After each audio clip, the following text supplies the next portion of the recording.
Doctor Srinivasa પી સોલાપુરકર દ્વારા વારસા નિષ્ણાત અને પ્રવાસી માર્ગદર્શન સાથે હેરિટેજ વોકનું આયોજન કરવામાં આવ્યું હતું.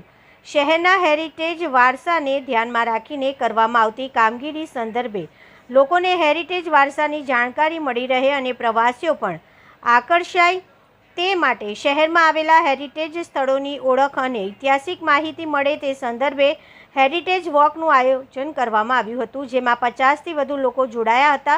આ હેરિટેજ વોકમાં રાવપુરા વિધાનસભાના ધારાસભ્ય, સ્થાનિક નગરસેવકો સાથે બાળકો પણ જોડાયા હતા.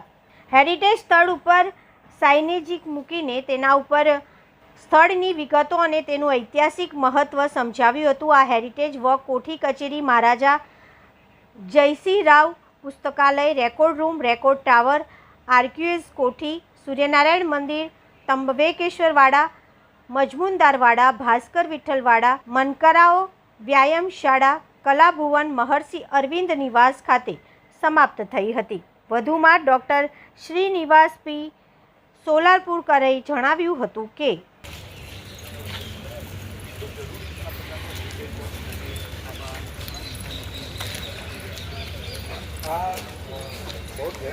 बहुत जरूरी है, कारण के कोई पण वस्तु જ્યારે આપણી પોતાની છે એવું આપણે ऐसा वो ये जो इंफॉर्मेशन लगाई है तो ये कॉरपोरेशन ने लगाई है. देखो ये कॉरपोरेशन और हेरिटेज ट्रस्ट जो है उन्होंने जॉइंटली मिलके ये इंफॉर्मेशन दी है.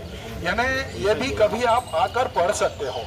ये पढ़कर अंदर जाओ. ये पढ़कर मीन्स हाँ सर, हेरिटेज वॉकનું आयोजन કરવામાં આવ્યું છે. कहाँ पे आयोजन किया गया और कहाँ कहाँ जाने वाले हो, कितने सभ्य जुड़े हुए ગુજરાતીમાં લગભગ 50 જેટલા 50 કે 50 કરતાં વધારે લોકો અહીંયા આવેલા છે અને કોઠી સેક્ટરનો હેરિટેજ વોક અમે અત્યારે લઈ રહ્યા છે. અને કોઠી સેક્ટરમાં મહારાજા સયાજીરાવ વખતે જે સ્થાપત્યો બનેલા છે એ સ્થાપત્યો અતિશય મહત્ત્વના છે. વિશેષ કરીને શિક્ષણને લગતા કેટલાક સ્થાપત્યો છે એ સ્થાપત્યો વિશેની જાણકારી બધા લોકોને આપવાનો અમારો હેતુ છે.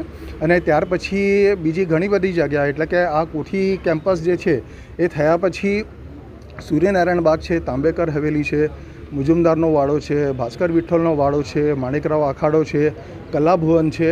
આવી વિવિધ જે કંઈ જગ્યાઓ છે એ બધી જગ્યાએ જઈને જાણકારી લોકોને આપવાની છે. અને લોકોનો ઉત્સાહ તમે જોઈ શકો છો કે પ્રચંડ ઉત્સાહ છે. પુષ્કળ લોકો અહીંયા આવેલા છે અને લોકોને આ બધું જાણવાનું બહુ જ તાલાવેલી છે. એટલે આનો બધો જ ક્રેડિટ જે કંઈ છે ને એ લોકોને જ જાય છે કે લોકો માટે લોકો જ કરી રહ્યા છે. એટલે આમાં બહુ જ સારો એવો રિસ્પોન્સ લોકો તરફથી મળી રહ્યો છે અને લોકોને સારું એવું જ્ઞાન મળશે એવો પ્રયત્ન અમે કરીએ છીએ.